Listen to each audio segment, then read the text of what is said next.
It's no surprise that the drought was a big topic of conversation at this year's summer conference in Denver. And we had a chance to catch up with a few producers from across the country to see how it's affecting their own operations. The drought has been real tough where we're at. We're probably, in South Dakota, it depends on where you're at in the state. Some parts aren't hit as bad, but where we're at, right close to the Wyoming-Montana line, we're really dry, extremely dry.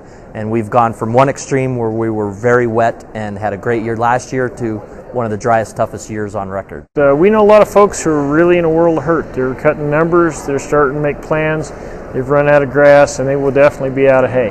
Some areas are particularly dire. South central Missouri has been having a drought, gosh, since spring.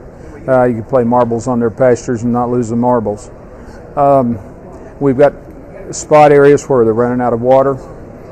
And of course, as we know, usually you can find some feed, but when you run out of water, you're out of business. The market conditions that go along with the drought, corn going through the roof, break-evens rising, it's very difficult to find it. The shrinking cow herd, as the drought spreads and causes more people to liquidate their cattle, is going to have an impact for years to come. It'll take, I think they said, 4 years to even start to rebuild the herd, and that's a long time. It's a real concern.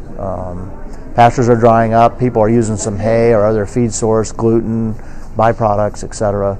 But it just keeps getting a little worse, and the big concern is what are we going to do down the road. Now, if you or someone you know is struggling with the effects of this drought, assistance may be available through USDA. Log on to beefusa.org to find out more.